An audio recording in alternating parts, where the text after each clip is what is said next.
Boa noite, queridos. Irmãos, nós vamos dar sequência no estudo que nós temos feito de seitas e heresias dentro do catolicismo romano. E eu confesso que eu não sei onde eu estava com a cabeça quando eu disse que ia acabar em duas quartas-feiras, porque eu acho que nem em 3 e nem em 4 eu vou terminar. Mas, enfim, eu vou tentar não me estender muito nessa parte, porque a próxima doutrina que nós veremos, que é a teologia mariana, nós temos bastante coisa para falar. Então, queridos, se você já tem acompanhado aqui os estudos, nós temos visto de uma maneira tentando ser sempre respeitoso, jamais trazendo isso aqui como uma mera acusação. O nosso desejo é que você entenda o porquê que essa doutrina, a religião católica romana está errada, por que há problemas, por que eles creem em doutrinas que não têm base bíblica, para que você possa entender e saber refutar, e saber se defender, e saber argumentar, mas também na esperança que alguém possa ouvir e refletir seriamente sobre esses pontos. O nosso compromisso como cristãos é sempre com a Bíblia, com a palavra de Deus. Nós não temos compromisso com nenhuma instituição, com nenhuma pessoa especificamente. Nosso compromisso é com a palavra. Então, em tudo, nós devemos ser bíblicos. Então, nós temos apresentado aqui o catolicismo romano como uma seita, porque há várias marcas de uma seita dentro deste grupo religioso. Uma delas é que você só é salvo ali. Então, o católico romano, ele entende que somente aqueles que estão dentro do catolicismo serão salvos. Então, há vários indícios aí. E nós temos visto aqui ao longo das semanas. Hoje eu gostaria de trazer um pouquinho em relação à tradição e à Bíblia. Eu já expliquei em outros momentos que o catolicismo romano ele se sustenta em um tripé de autoridade. São 3 pilares que regem a autoridade da Igreja Católica Romana. Você tem as Escrituras, você tem a tradição e você tem a figura do Papa como o responsável maior pela Igreja, aquele Papa que está ali no governo atualmente, no momento. E hoje nós vamos falar um pouquinho mais detalhadamente acerca deste segundo tripé, que é a tradição. E por que isso está equivocado? Por que a tradição ela nunca deve estar em igualdade com as Escrituras? A questão do Papa, nem precisa a gente gastar tempo com isso. É óbvio que nenhuma pessoa deve estar em uma posição de inerrância. Todos nós somos pecadores. Qualquer um. Mesmo os apóstolos do passado, eles eram pessoas que foram comissionados com uma função especial. Mas a gente jamais pode atribuir a um homem pecador uma posição de inerrância. Tudo que ele disser é verdade. Ele não pode ser questionado, ele não pode ser contestado. Não, tudo aquilo que é dito tem que estar de acordo com as Escrituras. E da mesma forma em relação à tradição. Então, aqui nós veremos o papel que a tradição desempenha na vida da igreja. Quando nós falamos de tradição, irmãos, nós estamos nos referindo a toda uma transmissão de costumes, de comportamento, de memórias, de crenças. Tudo isso está embutido naquilo que nós chamamos de tradição. Toda igreja ela tem a sua tradição. Nós aqui, que somos uma igreja nova, que temos apenas 6 anos de igreja constituída, nós também já temos as nossas tradições. Quer um exemplo? Na nossa igreja nós fazemos a ceia do Senhor no 3º domingo do mês. É algo tradicional. As pessoas já sabem que funciona assim. Já sabem que no 3º domingo nós temos a ceia do Senhor. E depois nós fazemos um almoço. Isso se tornou parte da nossa tradição. Nós temos tentado criar a tradição do discipulado pessoal, a tradição de realizarmos retiros, de conferência, intercalarmos um ano, uma coisa. Isso são coisas que fazem parte da nossa vida e que a gente tem transmitindo de geração a geração. Nós não temos muita geração. Agora vai nascer a primeira criança da 3ª geração, fruto do William e da Carol, Será a primeira criancinha da 3ª geração dessa igreja. E é um momento marcante. Então, isso vai sendo passado como tradição. No catolicismo, essa tradição oral, ela é posta do lado das Escrituras. Eles consideram que essa tradição, aquilo que é passado, uma tradição oral, aquilo que é compartilhado de geração em geração, é fonte de conhecimento divino. Então, assim, aquilo que é tradição para eles não pode ser questionada, está sempre certa. Eles dizem que é como se fosse um diálogo, a tradição e as escrituras é como se elas estivessem dialogando o passado com o presente. É o humano conversando com o sagrado. E quando a gente olha dentro da doutrina católica, parece até algo harmonioso, mas não é bem assim que ocorre. A nossa tradição, ela não é necessariamente ruim, mas ela tem que corroborar com as escrituras. Então, se nós dissermos, olha, a igreja, ela deve fazer a ceia do Senhor com regularidade. Isso a Bíblia afirma? Está certo isso? Sim, ok, recebemos. Agora, se eu disser, olha, a igreja que não faz a ceia do Senhor no terceiro domingo do mês, não é a igreja do Senhor, é uma igreja mentirosa. Está certo essa tradição? Não. Então está indo contra ou falando algo que a Bíblia não diz.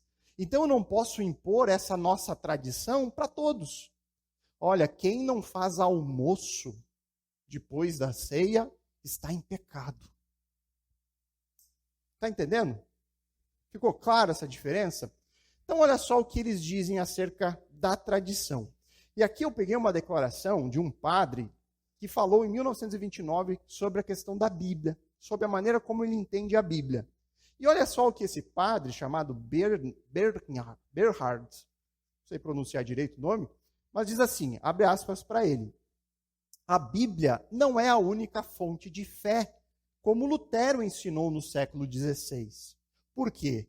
Sem a interpretação de um apostolado divino e infalível, separado da Bíblia, jamais poderemos saber com certeza quais são os livros que constituem as escrituras inspiradas, ou se as cópias que hoje possuímos concordam com os originais.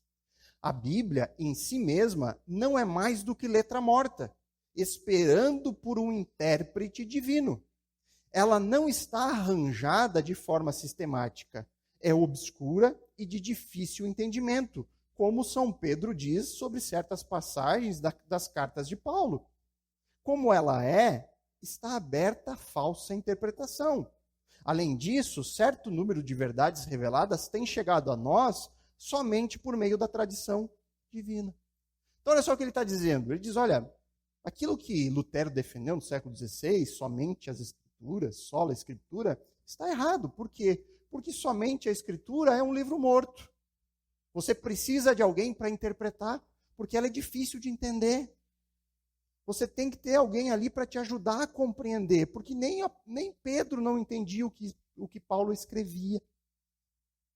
E aí você vê, não, tem algumas coisas que realmente ela tem questões difíceis de entender. Realmente é necessário, né, você ter alguém que possa ensinar as escrituras, tudo mais. Mas, irmãos, olha o risco disso.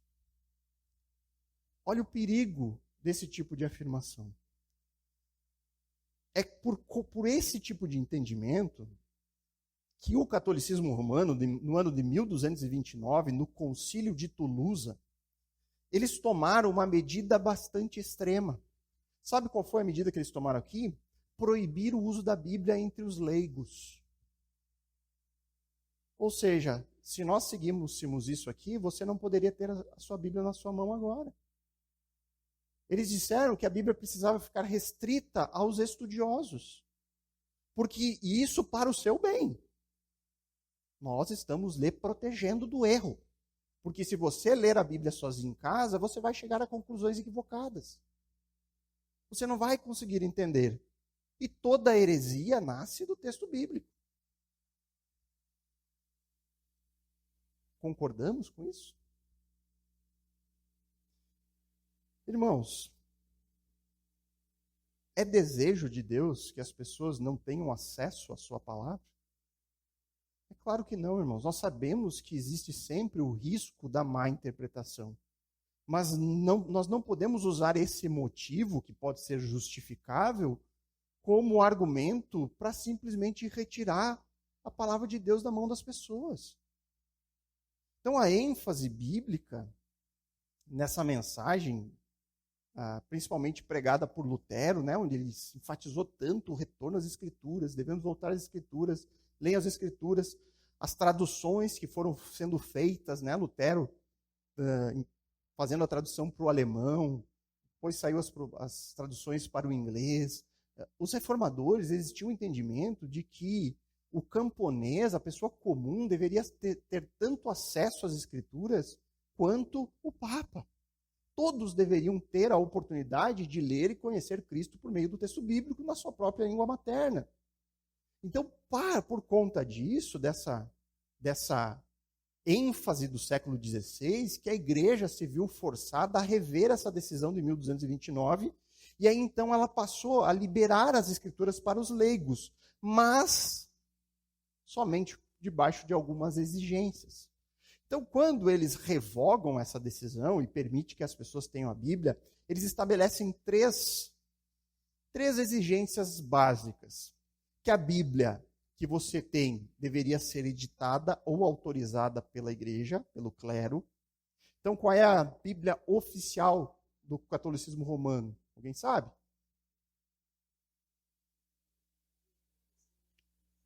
Agora nós já estamos em português, né? Mas qual é a tradução que eles aceitam como inspirada? Latim, a Vulgata Latina, que foi a tradução de Jerônimo. Então, todas as traduções da Igreja Católica vêm do latim, da Vulgata Latim. Tá? Então, só essa poderia ter. Você só pode ter essa. A segunda exigência é que os leigos eles não poderiam formar juízo próprio daquilo que é escrito nas Escrituras. Ou seja, você não pode ter a sua interpretação da Bíblia. A interpretação que você tem que vir daquilo que o clero ensina. Está vedado você querer interpretar a Bíblia por si mesmo. E terceiro, que os leigos só aceitem a sua interpretação quando for feita pelo clero. Tá? Então você só pode aceitar aquela interpretação que é dada pelos teólogos da igreja. No compêndio do Vaticano II, lê-se a seguinte afirmação, irmãos.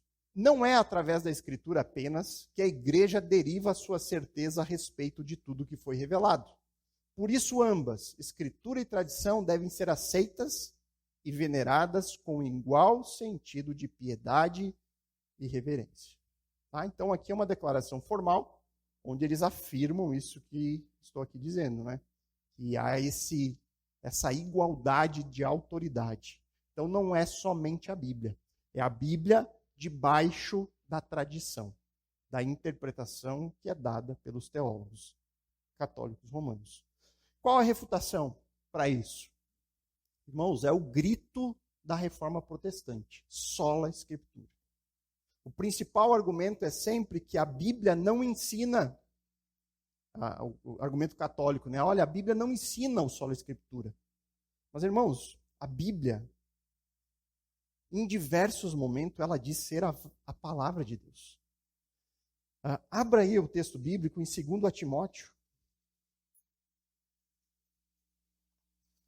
2 Timóteo, capítulo 2.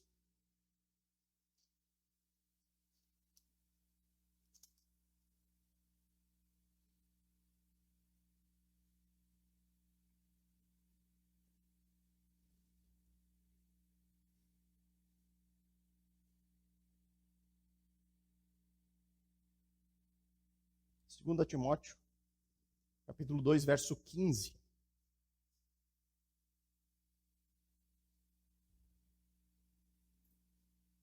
Olha o que diz o texto. Esforce-se sempre para receber a aprovação do Deus a quem você serve.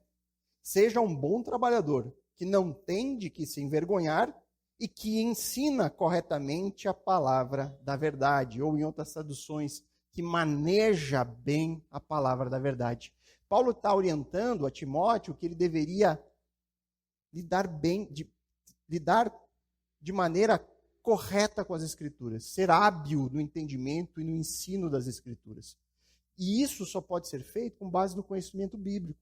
Então, o sola Escritura não é um argumento contra a tradição. Quando nós dizemos, olha, é somente a Escritura, nós não estamos dizendo que toda a tradição é ruim, toda a tradição deve ser rejeitada. nós estamos dizendo que nós devemos rejeitar aquilo que não tem base bíblica. Que quando a tradição vier e falar algo que não tem origem nas Escrituras, nós devemos rejeitar. Nós podemos aceitar toda a tradição desde que ela esteja de acordo, desde que haja harmonia com aquilo que Deus ensina.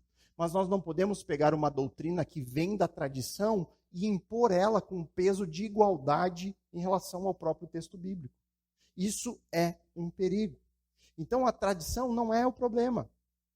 Tradições não bíblicas são o problema.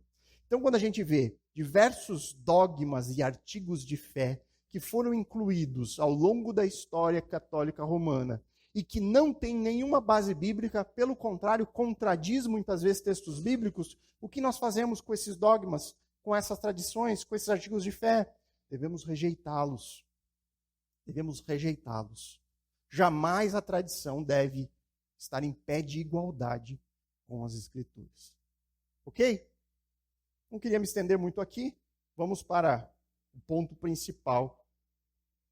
A doutrina da Virgem Maria. E aqui é um ponto sensível, irmãos. Ponto sensível para a maioria dos católicos. Irmãos, há milhões de pessoas que adoram Maria. Adoram Maria. Milhões de imagens como essa aqui que eu coloquei no slide estão espalhadas por todo o mundo. Milhões delas estão nas igrejas. Imagens como essas estão nas casas das pessoas. Estão nos carros. Estão nas carteiras, fotos, imagens semelhantes a essa. Em todos os lugares nós encontramos representações de Maria. E representações diferentes. Tem Maria para todos os gostos. Para todos os gostos. Milhões e milhões de pessoas todos os dias rezam para ela. Rezam para que Maria as salve. Rezam para que Maria as proteja. Rezam para que Maria ajude as pessoas, conforte as pessoas, resgate as pessoas. Rezam para Maria levar as pessoas para o céu. Fazem procissões. Fazem trocas. Olha, eu vou fazer esse sacrifício em troca da bênção, então eu vou de joelhos daqui até o santuário da Aparecida. Irmãos, as pessoas estão pedindo diariamente coisas para Maria. Mas sabe qual é a verdade bíblica para isso? Maria nunca ouviu nenhuma dessas orações. Maria nunca ouviu. Nunca ouviu e nunca ouvirá.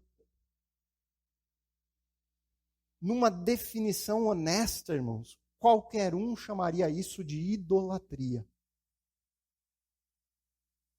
Irmãos, isso é violação do primeiro mandamento. Não terás outros deuses diante de mim. O Senhor diz de maneira bem clara. Irmãos, isso que é feito em relação à figura de Maria é o mesmo que o paganismo da antiguidade fazia em relação aos seus deuses.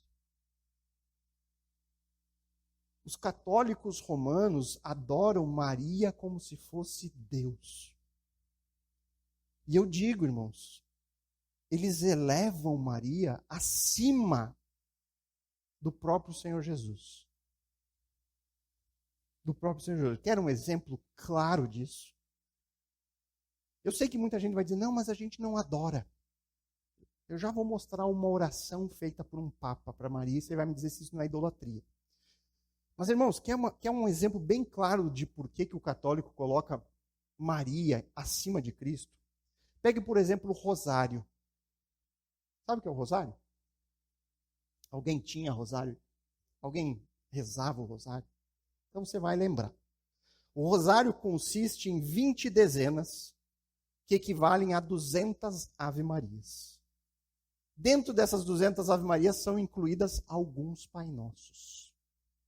O terço, que é a terça parte do rosário, contém 50 ave-marias, que são organizadas em 5 dezenas, e cada dezena é precedida por um Pai Nosso.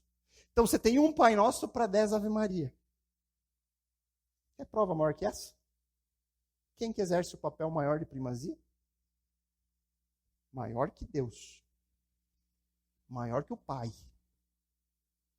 Você vai orar 50 para cada um.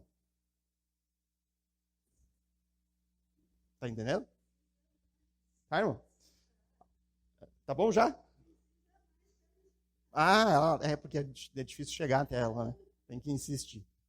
Queridos, agora, eu sei que talvez não vai ficar muito legível aí no slide, mas eu fiz questão de colocar ipsis literis, a oração do Papa Pio XII, que ele fez diante da igreja em relação à Virgem Maria, e ele realizou essa oração. Me diga se essa é uma oração de alguém que não adora algo. Eu sublinhei as partes mais importantes aí para destacar. Olha só. Ele orou o seguinte, abre aspas para o Papa. Impressionados pelo esplendor de sua beleza celestial e impulsionados pelas ansiedades do mundo, nós lançamos em teus braços, ó Imaculada Mãe de Jesus e nossa Mãe. Maria, adoramos e louvamos a riqueza sem igual dos dons sublimes com os quais Deus a encheu acima de qualquer outra mera criatura, desde o momento da concepção até o dia em que, após sua assunção ao céu, ele coroou a ti, Rainha do Universo. Guarde esse termo, irmãos. Rainha do Universo. Vocês vão entender mais para frente. Ó fonte de fé de cristal, banhe nossos corações com seu perfume celestial. Ó conquistadora do mal e da morte. Irmãos, conquistadora do mal e da morte. Inspire em nós um profundo horror ao pecado, o que torna a alma detestável para Deus e um escravo do inferno. Ó bem-amada de Deus, ouça os ardentes gritos que se levantam de cada coração neste ano dedicado a ti. Então, com ternura, ó Maria, cobre nossa ferida dolorida. Converta os ímpios. Quem converte os corações, irmão? Acalma as lágrimas dos aflitos e dos oprimidos, ela é consoladora. Consola os pobres e humildes, extingue o ódio, suaviza a crueldade, protege a flor da pureza e protege a Santa Igreja. É protetora da Igreja. Em teu nome, ressonando harmoniosamente no céu, que eles reconheçam que todos são irmãos e que as nações são membros de uma família. Receba, ó doce Mãe, nossas humildes súplicas. E, acima de tudo, obtenha-nos naquele dia, feliz contigo, para que possamos repetir diante do teu trono aquele hino que é cantado hoje em torno de teus altares. Tu és toda bela, ó Maria. Tu és a glória, ó Maria. Tu és a alegria, tu és a honra do nosso povo. Irmão, se isso não é adoração, eu não sei mais o que é. Não tem outra definição para isso. Irmãos, se Maria, me diz aí, nós vamos orar agora para Maria aqui. Tem uma outra pessoa orando para Maria lá em Porto Alegre, outra pessoa orando para Maria em São Paulo, outra pessoa nos Estados Unidos. Qual oração Maria vai ouvir? Irmãos, se você acha que Maria escuta todas, então ela é Deus. Maria é onipresente, ela é onisciente. Você está entendendo como não tem como argumentar em relação à adoração? É melhor admitir, olha, realmente nós adoramos Maria porque nós cremos que Maria foi exaltada à posição de deusa. Ao lado de Deus está lá o Pai, o Filho, a Mãe e o Espírito. Diga isso de uma vez, porque dizer que não é adoração, irmãos, isso é assassinato intelectual. Dizer, ó, Não tem condições, né?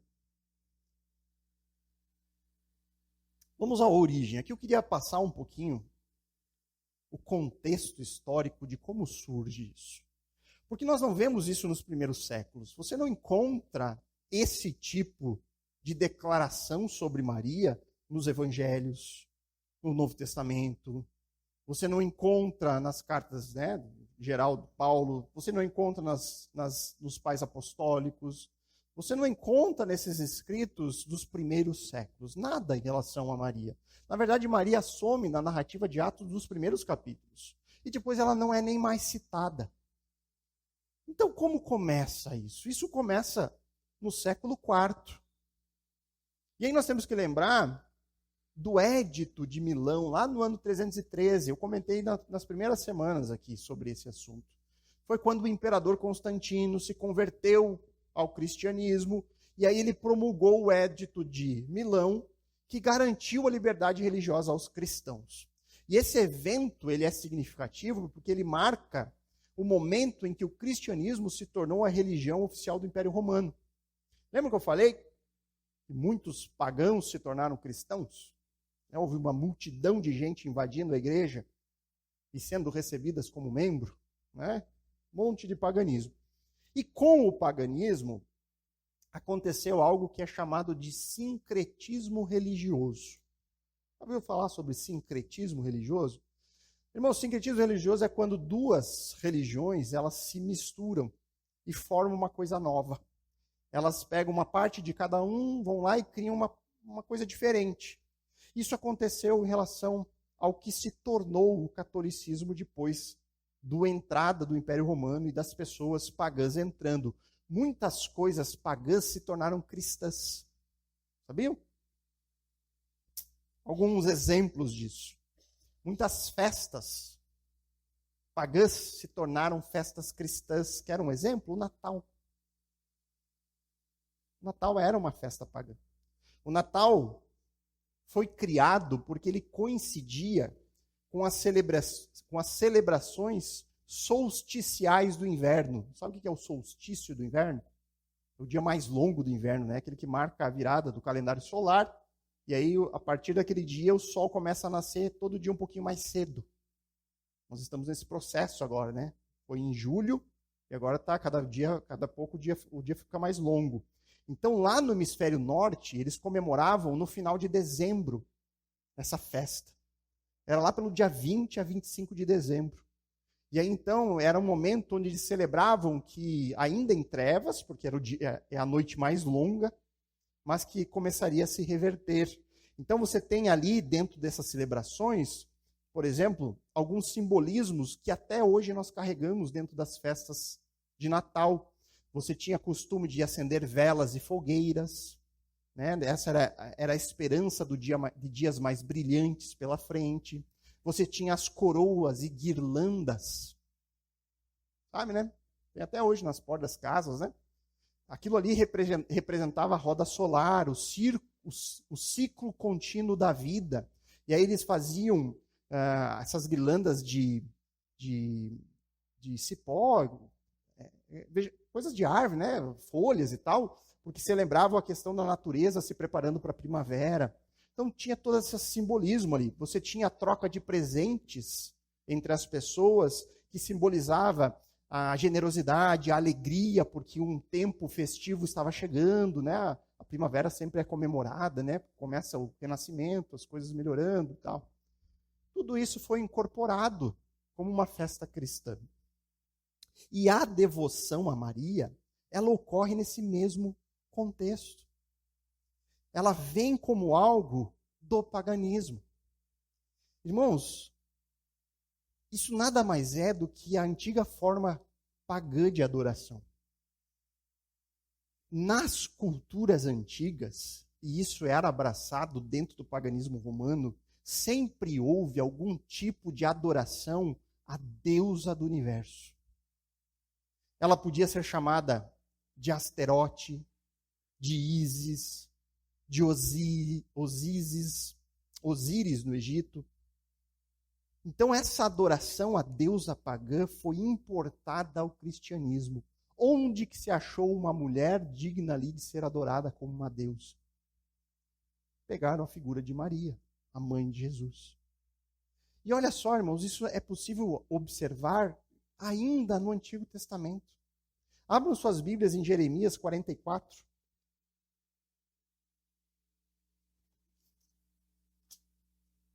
Jeremias capítulo 44, versículo 17.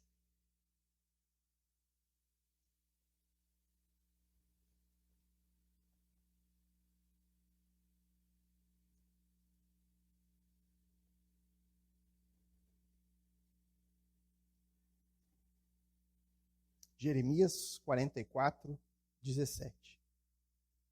Todo mundo achou?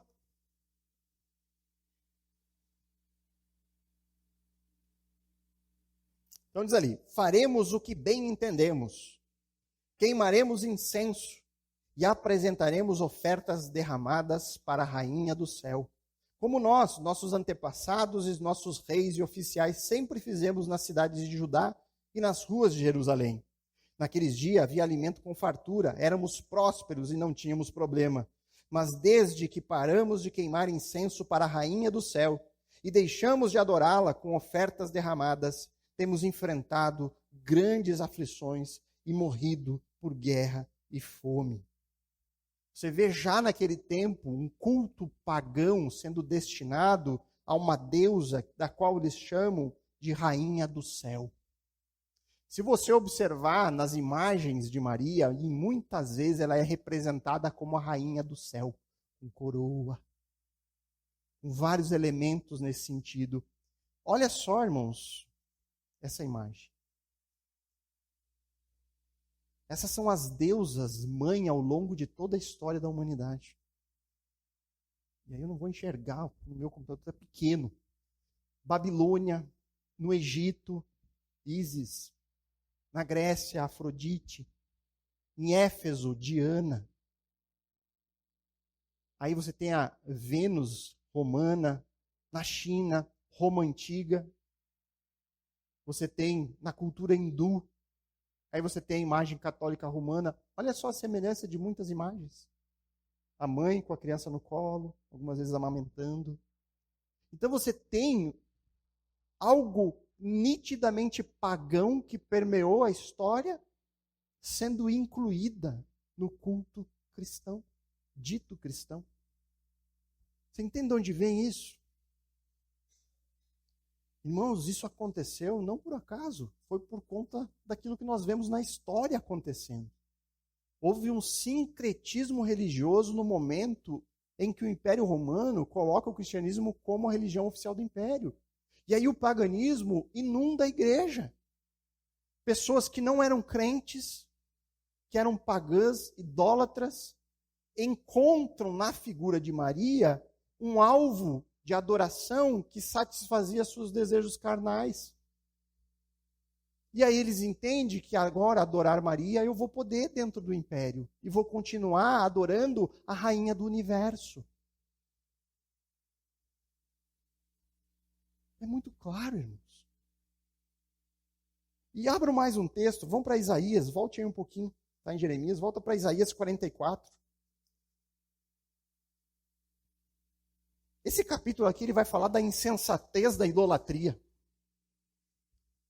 Irmãos, eu acho difícil você não mostrar esse texto para alguém que tem lá uma imagenzinha na sua casa. O católico normalmente tem, né? Uma santinha na cama, do lado da cama, em algum lugar tem, né? Essa capelinha fica passando. Olha o que Deus diz sobre isso, sobre imagens de escultura. Isso aqui é a palavra do Senhor. Não é a minha opinião. É um profeta falando em nome de Deus. E ele fala sobre a insensatez que é essa prática. Lê ali a partir do verso 6. Assim diz o Senhor, Rei e Redentor de Israel, o Senhor dos exércitos. Não é qualquer um que está dizendo. É o Criador de todas as coisas. E ele diz, eu sou o primeiro e o último. Não há outro Deus. Quem é semelhante a mim? Que se apresente à minha frente. que faça o que eu fiz desde os tempos antigos, quando estabeleci um povo e anunciei seu futuro. Não trema, não tenham medo. Acaso não lhes anunciei meus propósitos há muito tempo? Vocês são minhas testemunhas. Há outro Deus além de mim? Não, não há outro. Não há nenhuma outra rocha, nenhum sequer. Como são tolos os que fabricam ídolos. Esses objetos que tanto estimam não têm valor algum. Os que adoram ídolos não sabem disso. Por isso serão envergonhados. Quem senão um tolo faria o seu próprio Deus um ídolo que em nada pode ajudá-lo? Todos que adoram ídolos serão envergonhados, bem como todos estes artesãos, simples mortais que se dizem capazes de fazer um Deus. Ainda que unam forças, estarão unidos em terror e vergonha. O ferreiro trabalha na forja para criar uma ferramenta afiada, martela e modela com toda a força. De tanto trabalhar, sente fome e fraqueza, fica sedento e desfalece. O escultor, por sua vez, mede um bloco de madeira e nele desenha um esboço. Trabalha com cincel e plana e entalha a imagem de uma pessoa. Dá à imagem beleza humana e a coloca num pequeno santuário. Alguma semelhança? Corta cedros, escolhe cipreste e carvalho, planta um pinheiro no bosque para que a chuva o faça crescer. Então usa parte da madeira para fazer fogo, e com ele se aquece e assa o pão. Depois pega o que resta e faz para si um deus para adorar. Faz um ídolo e se curva diante dele. Queima parte da árvore para assar carne, come e se mantém aquecido. Ai, que fogo bom, diz. Já não sinto frio. Então pega o que resta e faz um deus, um ídolo esculpido. Curva-se diante dele e o adora. Ora a ele e diz: livra-me, pois tu és meu Deus. O que Deus diz agora na sequência? Quanta estupidez e ignorância. Seus olhos estão fechados e ele não consegue ver. Sua mente está fechada e não consegue compreender. Aquele que fez o ídolo não para e pensa: queimei metade da madeira para me aquecer e para assar o pão e a carne. Como é possível o restante ser um Deus? Vou me curvar para adorar um pedaço de madeira. Tal pessoa se alimenta de cinzas e engana a si mesmo. Confia em algo em que nada pode ajudá-la. E, no entanto, não é capaz de perguntar: será que este ídolo que eu tenho em mãos não é uma mentira? Olha o que diz esse texto, irmãos. Olha se não é o retrato dessa cegueira que faz com que pessoas se ajoelhem diante de uma imagem esculpida, que não anda, que não abre os olhos, e a pessoa está ali clamando: me salve, me dá um milagre. E aí Deus diz: olha só, essa pessoa não é capaz de se questionar. Será que isso que eu estou fazendo aqui não é uma mentira? Será que eu não estou enganando a mim mesmo? Irmãos, esse é o retrato do católico romano. É o retrato do tipo de culto que eles prestam. Se você for, aqui eu estou falando, parece que eu fui, né? Mas se você for para Roma ou Itália, de modo geral, que tem um turismo sacro muito grande, você vai ver lá essas imagens que estão lá. Você tem o caminho de Santiago de Compostela, termina lá na igreja de Santiago. Você tem lá imagens e elas estão gastas das pessoas botar a mão e beijar. Então gasta em buraco de tanto as pessoas ir lá tocar naquelas estátuas. Irmãos, Deus tenha piedade. Que Deus abra os olhos dessas pessoas, porque não é possível. A vontade de chacoalhar. Será que tu não percebe? Olha o que Deus diz na Bíblia. Você crê na Bíblia? Ah, eu creio. Então lê comigo aqui, por favor.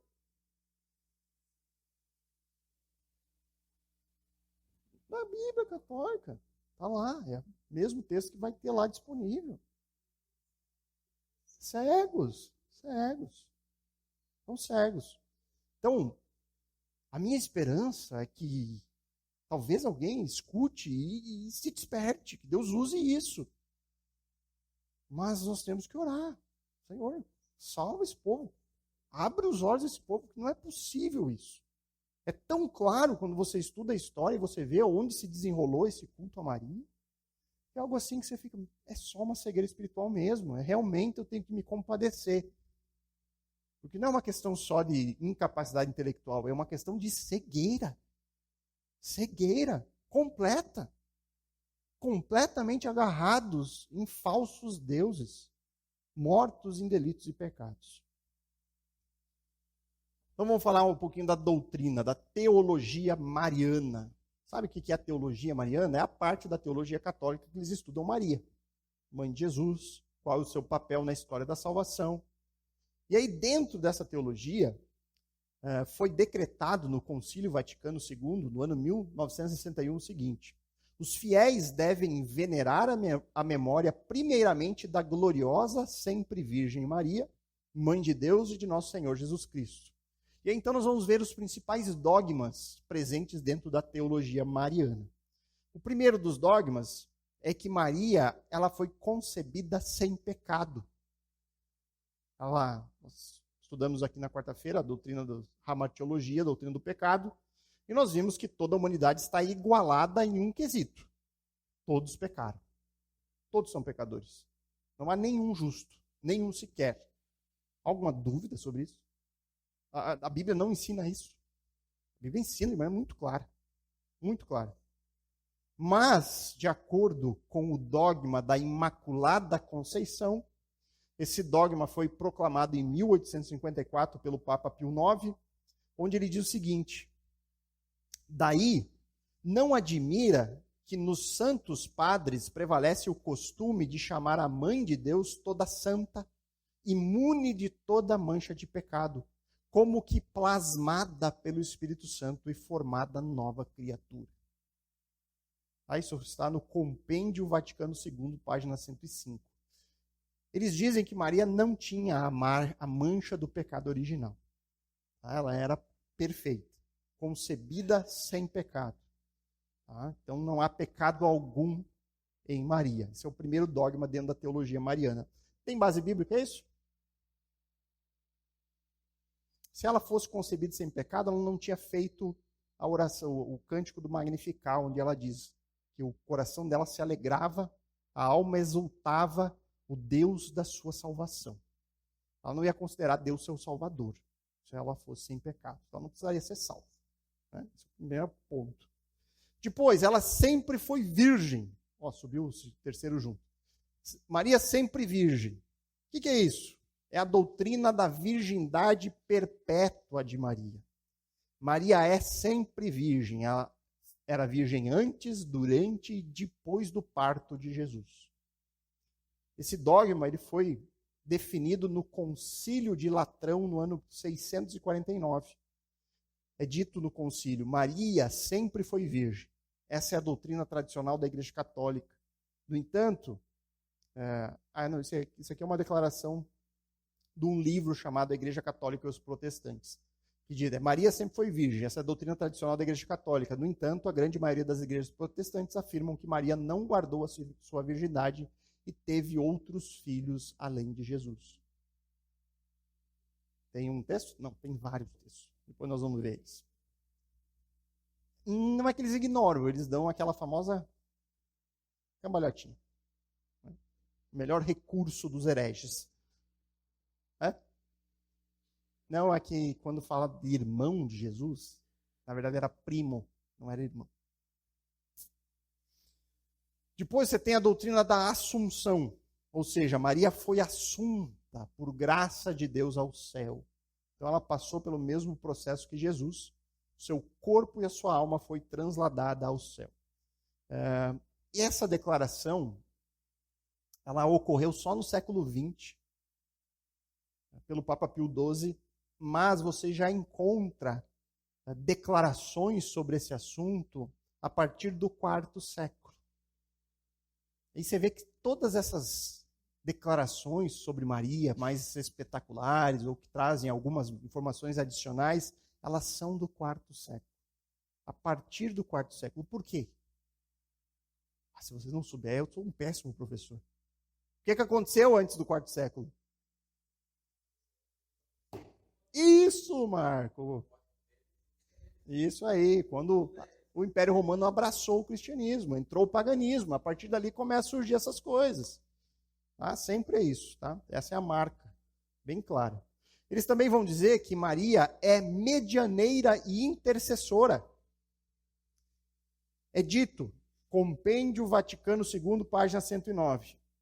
A bem-aventurada Virgem Maria é invocada na igreja sob os títulos advogada, auxiliadora, medianeira, ou seja, corredentora e intercessora. Tá? Então, a doutrina de Maria como medianeira coloca ela em que posição, irmãos?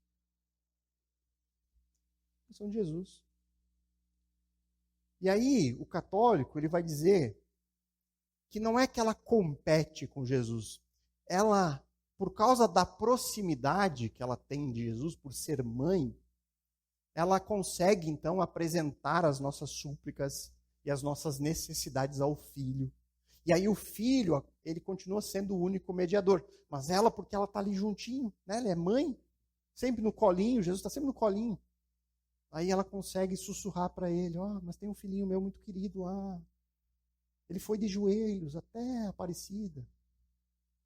Dá uma atençãozinha para ele. Faz lá um milagrezinho que ele está precisando. Maria, ela é considerada a intercessora poderosa. Irmãos, quando você vê um católico orando, normalmente ele está orando para quem? A grande maioria das vezes. É a oração mais feita. É a oração da Ave Maria. São pedidos para Maria. Você vai ver que as imagens normalmente são de Maria. É difícil você chegar na casa de alguém e ter uma imagem de Jesus. É raro. Você tem talvez um crucifixo, Jesus pregado, numa condição de que ele não pode fazer nada. Está lá preso. Mas Maria está lá. Um altarzinho bonitinho. Então eles têm esse costume, né? Eles colocam que nós podemos fazer pedidos para ela, porque ela intercede em nosso favor. Tem base bíblica para isso, irmãos? A gente consegue achar um texto que diga de maneira clara que Maria ela está em uma condição de mediadora ou de intercessora? Pelo contrário. Pelo contrário. E aqui, irmãos, não vou ver todos os textos, obviamente, porque já passamos até do tempo, mais uma vez. Mas a abundância de textos que mostram que Maria teve mais filhos. Você tem 2 irmãos de Jesus que escreveram livros do Novo Testamento. Né? Quem foi? 2. Tiago e Judas Iscariotes. Não, é só Judas, né? Não é Iscariotes. Pelo amor de Deus, o pessoal vê Judas na Bíblia e acha que é Iscariotes que escreveu. Não é Judas, ele era irmão de Jesus. Que se converteram só depois da ressurreição. Né? No primeiro momento eles não acreditavam em Jesus também. Então ocorre depois. Mas é dito que que Jesus teve irmãs. Irmãos e irmãs. Então Maria teve vários filhos depois. A Bíblia fala isso de maneira muito clara. Você dizer que aquela palavra que foi usada no original pode se referir a primos. Irmãos, assim, se você pegar qualquer especialista do texto grego, que não seja nem crente, que seja só especialista na língua, no idioma, nenhum vai dizer que essa é a melhor opção para traduzir o texto. Ninguém. Assim, é muito claro ali que Jesus de fato teve irmãos e irmãs e que Maria teve mais filhos. Agora, os textos aqui que eu gostaria de abordar em relação à intercessão. O que a Bíblia afirma sobre isso? 1 Timóteo 2,5.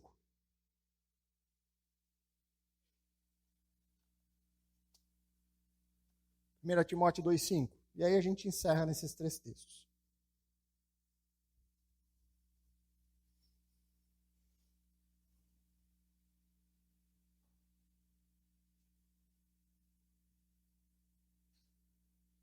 Timóteo 2,5, diz ali: pois há um só Deus e um só mediador entre Deus e a humanidade, o homem, Cristo Jesus. Muito claro isso, muito claro isso. Vá adiante mais um pouquinho, até 1 João. Vai passar por Hebreus, aí já deixa o dedo em Hebreus, que depois a gente vai para ele. 1 João 2,1. Meus filhinhos, escrevo-lhes essas coisas para que vocês não pequem. Se, contudo, alguém pecar, temos um advogado que defende a nossa causa diante do Pai, Maria, mãe de Jesus. Não, né? Jesus Cristo, aquele que é justo. É o único advogado, não há outro. E agora Hebreus, capítulo 7, verso 25.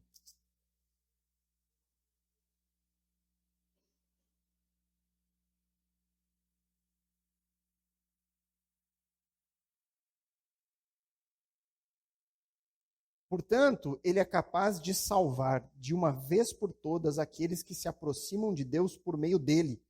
Dele quem? Quem ele está falando? Jesus. Ele é o tema de Hebreus. Ele vive sempre para interceder em favor deles. E aí ele fala do ministério sacerdotal de Cristo. Ele é o nosso sumo sacerdote que intercede por nós diante de Deus. Somente ele, o único. Não há outro. Então o que nós vemos é que toda essa teologia que é construída em cima da figura de Maria, ela não procede da Bíblia. Ela procede da cabeça de pessoas pagãs. Isso é paganismo.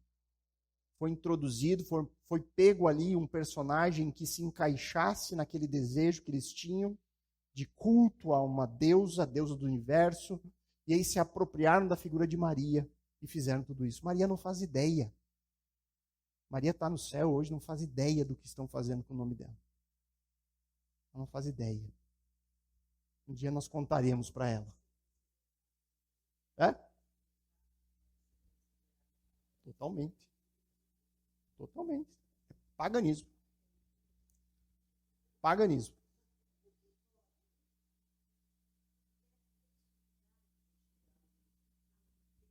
É.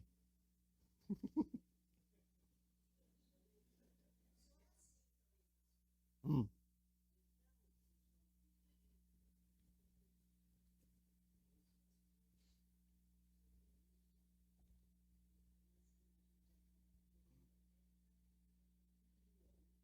Não, nada a ver.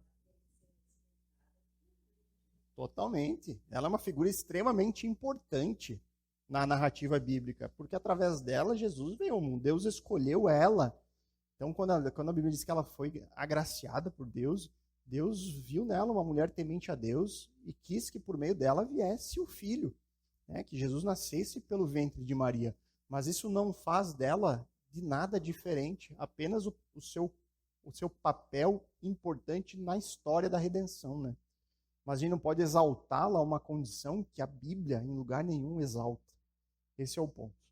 Tá, irmãos? Mas mais uma vez que vocês possam usar isso para argumentar com algumas pessoas, para falar, para tentar abrir os olhos, para mostrar. Talvez se as pessoas conhecessem toda essa história, poderiam ter uma visão um pouco diferente. Né? Eu tenho essa esperança, sabe, que ouvir a origem de tudo isso possa em algum momento despertar. Poxa, mas tem algum sentido, realmente, deixa eu estudar um pouco mais. Mas o que importa é isso aqui, é a Bíblia.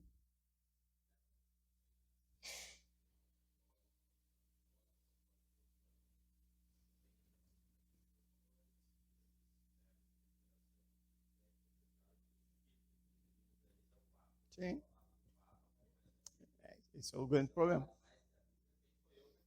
É o tripé de autoridade, né?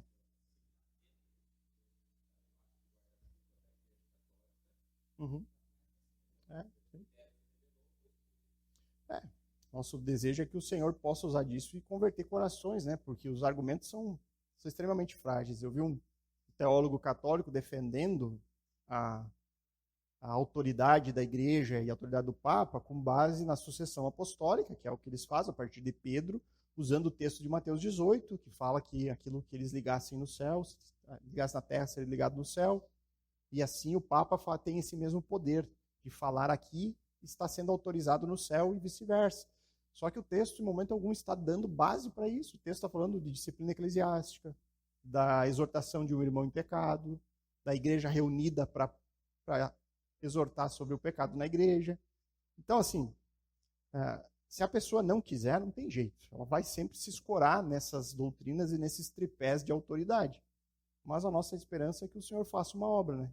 Que Ele possa nos usar para falar a verdade e que talvez alguém, pelo menos uma pessoa, possa cair em si e se converter verdadeiramente ao Senhor.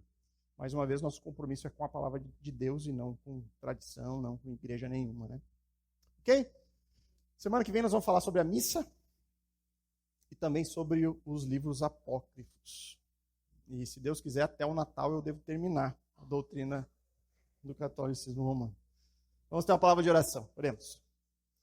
Querido Deus, nós queremos te agradecer pelo tempo que tivemos aqui, mais uma vez, Deus, o privilégio que nós temos de nos reunir para orar ao Senhor, para colocar as nossas orações, as nossas súplicas diante de Ti, e para aprender mais, Senhor, aprender acerca da verdade, acerca da Tua palavra, que nós possamos usar todo esse conhecimento para proclamar o Teu santo nome e que o Senhor nos use, Deus, como fonte de instrumento em mostrar para as pessoas a verdade e que o Teu Santo Espírito atue juntamente com a palavra proclamada para converter corações. Louvado seja o Senhor, obrigado, que o Senhor guarde esse resto de semana, que possamos estar aqui novamente domingo para Te cultuar. É o nosso desejo e oração em nome de Cristo. Amém. Bem, queridos, até domingo então, se Deus quiser.